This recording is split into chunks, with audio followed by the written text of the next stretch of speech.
ప్రభుత్వం చేయని కార్యక్రమాలన్నీ కూడా ఇక్కడ చేపట్టాం.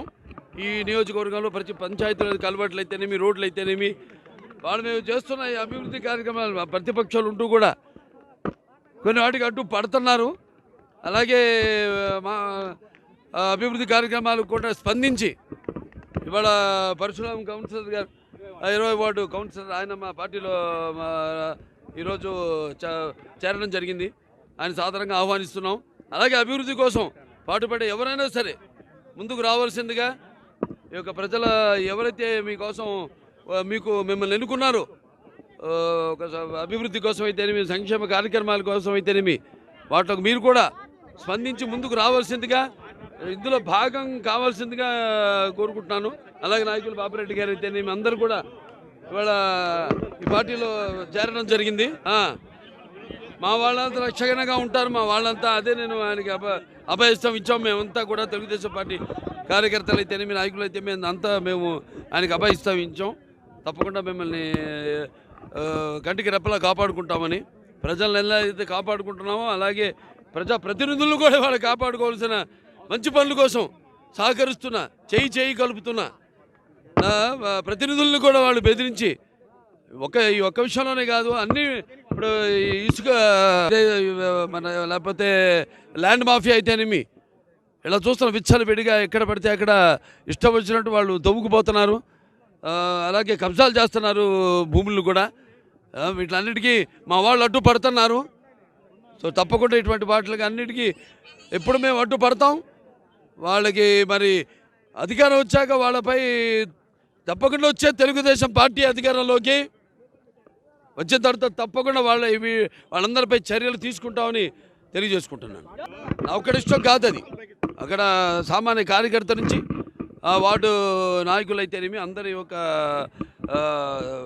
వాళ్ళ అభిష్టం మేరకే అందరిని చేర్చుకోవడం జరుగుతుంది పార్టీలో. వాడు కూడా ఏ పదవులు ఏమి ఆశించి రావట్లేదు.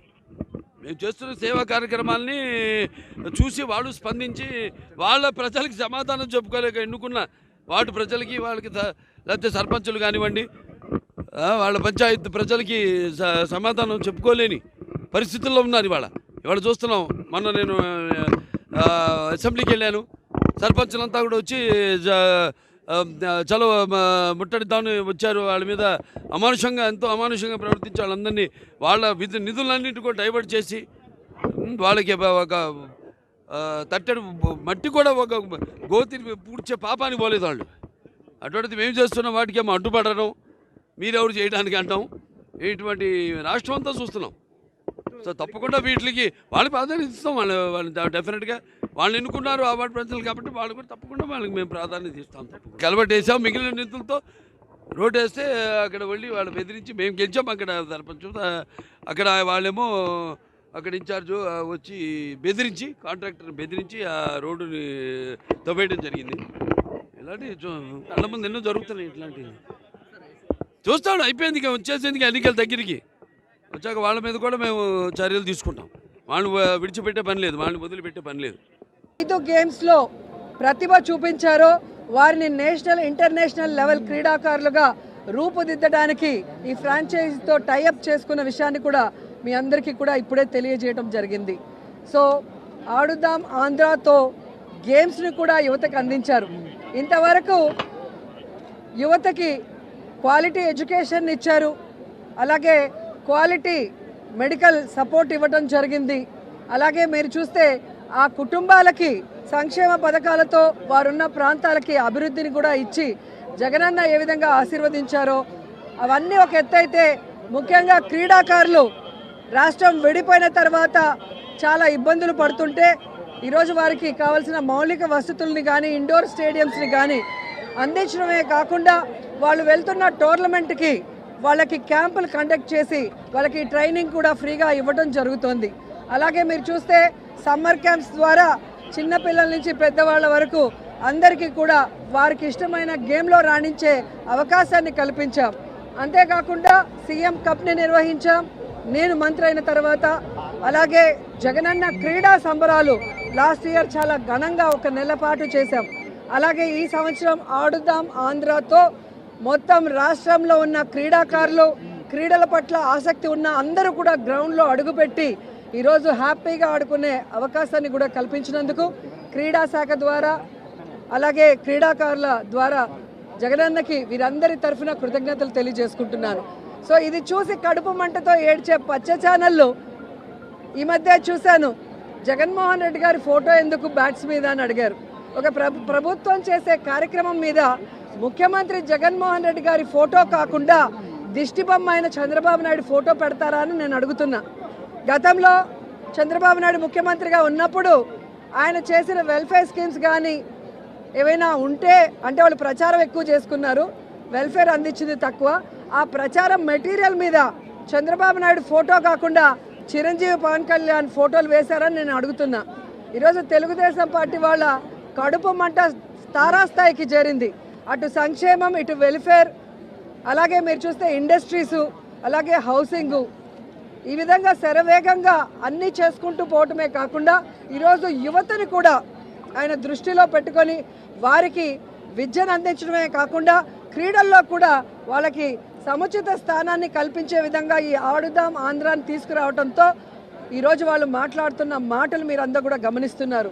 సో వాళ్ళు తెలుసుకోవాలి, రాబోయే ఎన్నికల్లో ఈ ఆంధ్రప్రదేశ్ ప్రజలు చంద్రబాబు నాయుడు అండ్కోతో ఆడుకోబోతున్నారు.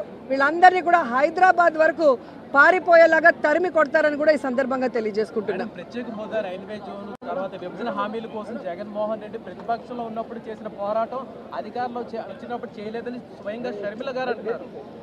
ఈరోజు షర్మిల గారు మాట్లాడేటప్పుడు ఒకసారి ఆవిడ ఇప్పుడు ఏ పార్టీలో ఉందో ఒకసారి గమనించాలి. ఈ రాష్ట్రాన్ని విడగొట్టింది కాంగ్రెస్, ఈ రాష్ట్రానికి ప్రత్యేక హోదా లేకుండా చేసింది కాంగ్రెస్, ఈ రాష్ట్రాన్ని ముక్కలు చెక్కలు వైఎస్ఆర్ గారు చనిపోయిన తర్వాత చేయటమే కాకుండా ప్రజలకు అండగా ఉన్న జగనన్న మీద తప్పుడు కేసులు పెట్టి జైల్లో పెట్టడమే కాకుండా వైఎస్ఆర్ గారి పేరును కూడా ఎఫ్ఐఆర్లో చేర్చింది కాంగ్రెస్ పార్టీయే. సో నిజంగా జగన్మోహన్ రెడ్డి గారు ఈ రాష్ట్రం గురించి ఆలోచిస్తున్నారా లేదా అనేది ఈ రాష్ట్ర ప్రజలకు తెలుసు. ఆయన ఎప్పుడు కేంద్రం వెళ్ళి మోడీ గారిని కానీ కేంద్ర మంత్రుల్ని కలిస్తే రాష్ట్ర ప్రయోజనాల కోసమే మాట్లాడుతున్నారు. అధికారంలో ఉన్నప్పుడు రోడ్ల మీద కూర్చొని పోరాడరు, మంత్రులతో మాట్లాడి రావాల్సిన నిధుల్ని రాబట్టి ఏ విధంగా అన్ని కార్యక్రమాలని పూర్తి చేస్తున్నారో మీరే గమనిస్తున్నారు. ఈరోజు నేను షర్మిల గారికి ఒక సలహా ఇస్తున్నాను. అమ్మ షర్మిల గారు, రేవంత్ గారు కాంగ్రెస్లోనే ఉన్నారు కదా, మనకి రావాల్సిన 6,000 కోట్ల రూపాయలని 6,000 కోట్ల రావాల్సిన వాటిని తీసుకురండి రేవంత్తో మాట్లాడి.